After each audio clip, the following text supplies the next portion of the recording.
இந்த யாதகத்தை பார்க்கலாம். மேசத்தில் செவ்வாய் மற்றும் ராகு, துலாத்தில் கேது மற்றும் சனி, தனுசில் சந்திரன், மகரத்தில் குரு, மீனத்தில் சூரியன், புதன் மற்றும் சுக்கிரன். வடக்கு ராசியில் சூரியன், புதன் மற்றும் சுக்கிரனும், கிழக்கு ராசியில் செவ்வாய், ராகு மற்றும் சந்திரனும், தெற்கு ராசியில் குருவும், மேற்கு ராசியில் கேது மற்றும் சனியும் இருக்கின்றனர். இந்த ஜாதகத்துக்கு குழந்தை உண்டா இல்லையா என்று பார்க்க போகின்றோம். குழந்தை இருக்குமாக இருந்தால் எப்போது பிறக்கும் என்று பார்க்க போகின்றோம். எந்த ஜாதகமாக இருந்தாலும் குழந்தை பெற்றை கவனிப்பதற்கு லக்னத்தை பற்றி நமக்கு கவலை இல்லை.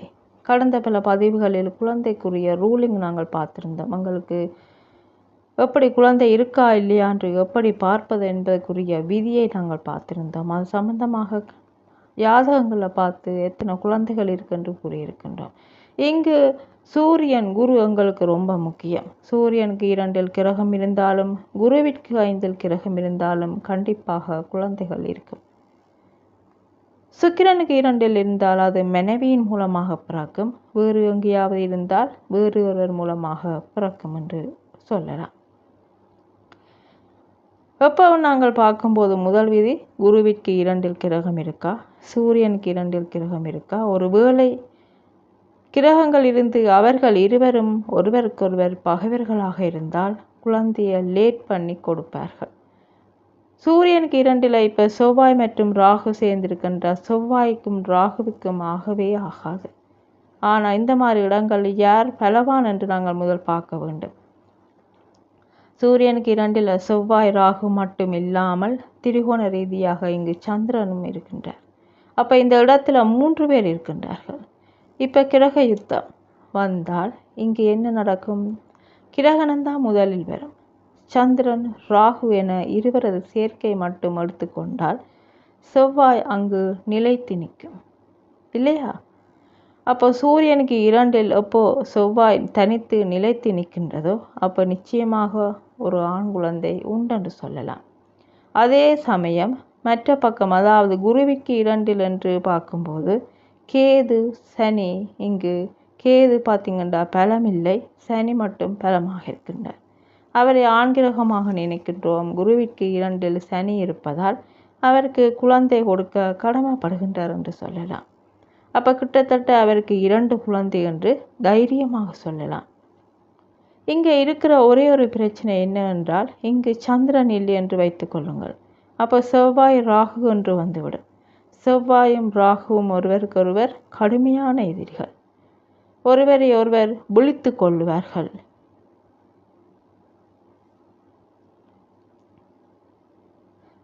ஆனால் சந்திரனை அங்கே கொண்டு போய் நாங்கள் போடும்போது செவ்வாயை ராகு தாக்குவதற்கு பதிலாக சந்திரனை தாக்கி ராகு சந்திரனை க்ளோஸ் பண்ணுற மிச்சமாக போய் இருக்கக்கூடிய கிரகம் செவ்வாய். ஆகையினால் செவ்வாய் இருப்பதால் நிச்சயமாக ஒரு ஆண் குழந்தை பெறுவதற்கான வாய்ப்புகள் உண்டு. அப்போ ஆக மொத்தம் இங்கே குருவோடு பார்க்கும்போது இங்கேயும் இருக்குது இல்லையா சனி, ஆக மொத்தம் 2 குழந்தைகள் பெறுவதற்கான வாய்ப்புகள் உண்டு என்று சொல்லலாம். அப்போ எப்போ கிடைக்கும்? ஒரு குழந்தை கிடைக்கணும் என்றால் அவங்க அம்மா தாய்மை அடையணும். சுக்கிரனை குரு பார்த்தால் கல்யாணம் நடக்கும், அனுபவிக்கலாம். அதுதான் சுக்கிரன் குரு. ஆனால் இங்கு தாய்மை வர வேண்டும், தாய்மை அடையணும் என்றால் சந்திரனுக்கும் கண்டிப்பாக பார்வை ஏற்பட வேண்டும். இந்த ஜாதகத்துக்கு தாய்மை அடைய வேண்டுமென்றால், குழந்தை பிறக்க வேண்டுமென்றால் தாய்மை என்பதற்கான காரக கிரகம் சந்திரன். அப்போ கோச்சார குரு சந்திரனையும் கண்டிப்பாக பார்க்க வேண்டும், மனைவியையும் கண்டிப்பாக பார்க்க வேண்டும். அப்பத்தான் மனைவியின் மூலமாக கண்டிப்பாக குழந்தை பிறக்கும் என்று சொல்லலாம். இப்போ உதாரணமாக கோச்சார குரு விருச்சிகத்துக்கு வந்தால் குருவிற்கு 2 சந்திரன், குருவிற்கு 5 சூரியன் சுக்கிரன், குருவிற்கு 3 பார்த்திங்கன்னா குரு, அதாவது இரட்டை குழந்தையாக கூட பிறக்கலாம். ஏனென்றால் சுக்கிரன் இருப்பது உபயராசி. சுக்கிரனோடு எத்தனை கிரகங்கள் சேர்ந்திருக்கின்றன என்று பாருங்கள், 2 கிரகங்கள். இன்னும் சொல்ல போனால் ட்வின்ஸ் பிறக்கிறது என்றால் புதன் இல்லாமல் ட்வின்ஸ் பிறக்காது. மிதுனம், மீனம். மிதுனம் பார்த்திங்கன்னா 2, மீனம் பார்த்திங்கன்னா 2 மீன்கள். அப்போ இந்த 2 வீடுகள் இல்லாமல் ட்வின்ஸ் வராது. பொதுவாக உபயராசிகள் தான் ட்வின்ஸுக்கு மெயினாக இருக்கும். ட்வின்ஸ் பிறந்த ஜாதகங்களை பார்த்தீர்கள் என்றால் உபயராசியில் தான் மெயினாக வந்து நிற்கும். கோச்சார ராகு மீனத்தில் வந்து நின்றால் ராகு மீனத்தை கடக்கும் வரை கருத்தரிப்பதற்கான வாய்ப்புகள் இல்லை என்று சொல்லலாம். மீனத்தை கடந்து விட்டால் கருத்தரிப்பதற்கான வாய்ப்புகள் உண்டென்று சொல்லலாம்.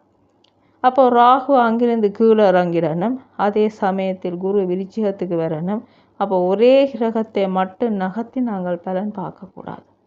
ராகுவையும் பார்க்கணும், குருவையும் பார்க்கணும், சனியையும் பார்க்கணும். அப்போத்தான் பலன் எடுக்க சுலபமாக இருக்குது. இதில் சனி எப்படி நமக்கு யூஸ் ஆகுது என்றால், இன்னும் 2.5 வருஷம் சனி எங்கே இருப்பார்? குருவிற்கு நேரடி சனி வந்துட்டார் என்றால், அதாவது ஆணாக இருந்தாலும் சரி பெண்ணாக இருந்தாலும் சரி, குழந்தை இல்லை என்று சொன்னால் யாரும் நம்மளை மதிக்க மாட்டார்கள். குருவோடு சனி சேர்ந்தால் அவனுக்கு மதிப்பு மரியாதை கூடும். குழந்தை இல்லாதவனுக்கு குழந்தை பிறந்தால் அவனுக்கு மதிப்பு மரியாதை கூடும் தானே. குரு சனி சேர்க்கை தப்பில்லை. சனி கடகத்தில் இருக்கும்போது ராகு கும்பத்தில் இறங்கிய பிறகு குரு விருச்சிகத்துக்கு வரும்போது குழந்தை உண்டென்று சொல்லலாம். அது இரட்டை குழந்தையாக இருக்க வாய்ப்புகள் உண்டென்றும் சொல்லலாம். இந்த உதாரண ஜாதகத்தை பாருங்கள். மேஷத்தில் சனி மற்றும் குரு, கடகத்தில் ராகு மற்றும் புதன், சிம்மத்தில் சுக்கிரன் மற்றும் சூரியன், துலாத்தில் சந்திரன் மற்றும் செவ்வாய், மகரத்தில் கேது. இது ஒரு பெண் ஜாதகம். இவரோடு கூட சேர்ந்து பிறந்தது ஒரு ஆண். இங்கு இந்த ஜாதகத்தில் கரு உருவாகும் போது கிரக நிலைகள், அதில் முக்கியமாக நாம் பார்க்க வேண்டியது குரு. 10 மாதம் முன் நோக்கி கழித்து நாங்கள் பார்க்கும்போது குரு மீனத்தில் இருந்திருப்பார்.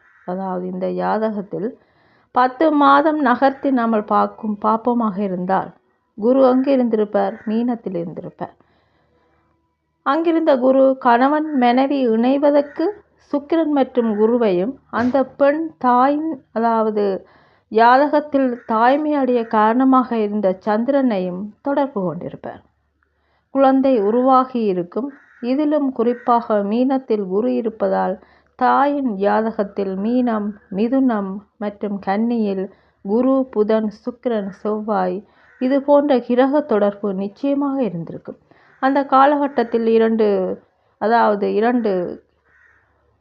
ட்வின்ஸ் உருவாகிறதுக்கு காரணமாக இருந்திருக்கு.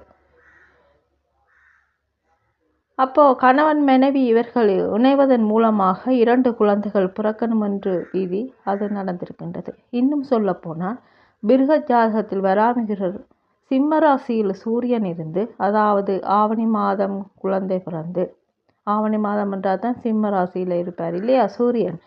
மற்ற கிரகங்கள் உபயராசி எனப்படும் மிதுனம், கன்னி, தனுசு மற்றும் மீனம் போன்றவைகளில் பலம் பெற்றிருந்தால் ஜாதகர் இரட்டை குழந்தையாக இருக்க வாய்ப்புள்ளது என்று சொல்லியிருக்கிறார். சூரியன் மேஷம், ரிஷபம், மகரம் போன்ற நாட்கால் ராசியில் இருந்து மற்ற எல்லா கிரகங்களும் உபயராசி எனப்படும் மிதுனம், கன்னி, தனுசு மற்றும் மீனம் போன்றவைகளில் பலமாக இருந்தால் இரட்டை குழந்தைகள் பிறக்கும் என்று கூறப்பட்டிருக்கிறது. ஜனன காலத்தில் சூரியன் மேஷம், ரிஷபம், சிம்மம், தனுசின் பிற்பகுதி, மகரத்தின் முற்பகுதி இவற்றில் ஏதேனும் ஒன்றிலிருந்து மற்ற கிரகங்கள் உபயராசியில் பலமுடன் இருந்தால் இரட்டை குழந்தை பிறக்கும். அதே அமைப்புப்படி பார்க்கும்போது எல்லா கிரகங்களும் உபயராசி நவாம்சங்களில் இருந்து புதன் தன்னுடைய கன்னி நவாம்சத்தில் இருந்தால் 2 பெண் குழந்தைகள் பிறக்கும். அதாவது எல்லா கிரகங்களும் உபயராசியில் நவாம்சங்களில் இருந்து புதன் தன்னுடைய கன்னி நவாம்சத்தில் இருந்தால் 2 பெண் குழந்தைகள் பிறக்கும். எல்லா கிரகங்களும் உபயராசி நவாம்சங்களில் இருந்து புதன் தன்னுடைய மிதுன நவாம்சத்தில் இருந்தால் 2 ஆண் குழந்தைகள் பிறக்கும் என்று கூறப்பட்டிருக்கின்றது.